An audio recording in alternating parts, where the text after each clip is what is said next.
السلام عليكم يا أوفياء القناة. ليلة أخرى كبيرة في مونديال 2026 مع ماتشات السهرة. غادي نهضروا على النجوم السوداء ضد بنما والمواجهة المنتظرة بين أوزبكستان وكولومبيا في استاد أزديكا. الإثارة واصلة للحد. تبعوا معنا التحليل. البداية من مدينة تورونتو مع غانا ضد بنما. الماتش اللي غادي يتلعب مع الجوج دليل بتوقيت المغرب. غانا داخلة بمدرب جديد كارلوس كيروش وباغين يرجعوا الهيبة ديالهم مورا غياب. لقاء تاريخي حيث هذه أول مرة كيتلاقاو. تكتيكياً غانا مع كيروش غادي تلعب بتحفظ دفاعي كبير كي يركزوا على البلوك في وسط التيران والاعتماد على مهارات جوردان آيو وأنطوان سيمينيو في الهجوم. وخا غياب قدوس غانا باقة خطيرة في الفرديات. أما بنما فهي فرقة منظمة بالزاف مع توماس كريستيانسن.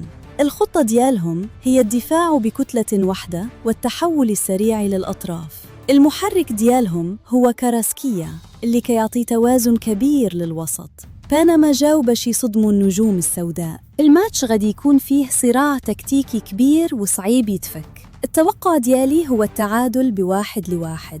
غانا عندها الفرديات ولكن بنما عندها الجماعية والانضباط. وانتوما شنو بالكم؟ واش غانا تقدر تربح؟ وندوزوا دابا للقمة الثانية في استاد أوزديكا الأسطوري. أوزبكستان ضد كولومبيا مع 3 الصباح بتوقيت المغرب. أوزبكستان كتدير أول مشاركة ليها وكولومبيا راجعة باش تبين قوتها كبطل سابق في كوبا أمريكا. الماتش غادي يكون حامي. أوزبكستان مع فابيو كانافارو داخلين بفلسفة دفاعية محضة كي يعتمدوا على بلوك دفاعي حديدي بيقودوا خوسانوف، والهدف هو يخطفوا شي بيت بالمرتدات ديال شومورودوف. هاد الدراري مركاو عليهم حتى بيت في التصفيات، سبحان الله. أما كولومبيا فكتلعب كورة هجومية وشراسة كبيرة. المحرك هو خاميس رودريغيز والقوة الضاربة هي لويس دياز. غادي يحاولوا يضغطوا من الديبار ويستغلوا مهاراتهم باش يفكوا دفاع أوزبكستان المنظم. السامبا اللاتينية حاضرة. المعركة اليوم فالمكسيك غادي تكون بين هجوم كولومبي كاسح ودفاع أوزبكي ما كيرحمش. الارتفاع ديال استاد أزيكا ممكن يأثر على اللعابة والتركيز هو اللي غادي يحسم الماتش. في آخر الدقائق كورة ولات حسابات دقيقة. توقعي لهذا الماتش هو كولومبيا غادي تربح ب2-0.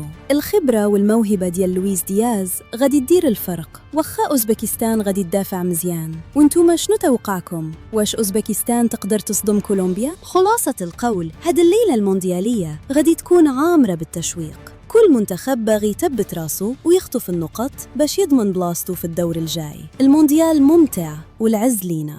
الكاس مغربي. كتبوا لي التوقعات ديالكم لهاد الماتشات بجوج في التعليق. واش بنما غادي تقدر تفراني غانا؟ شكون اللي غادي ماركي اليوم؟ خليونا نتناقشوا ونشوفوا شكون اللي جابها صحيحة. ودايما كنذكركم هاد التحليلات راهي غير اجتهادات تقنية وممكن تصيب وممكن لا. الغيب كيعرفوا غير الله سبحانه وتعالى. احنا غير كنحللوا كورة. سبحان الله، المستحيل ماشي مغربي. إلا عجبكم التحليل ما تنسوش تدعمونا بجيم واشتراك في الفيديو باش يوصلكم قاع الجديد ديال مونديال 2026. وكتبوا لكاس مغربي في التعاليق باش نعرفكم أوفياء. العز ليكم. تهلاو في راسكم، تفرجوا وتمتعوا بكورة ونشوفكم في الفيديو الجاي. ثلاو.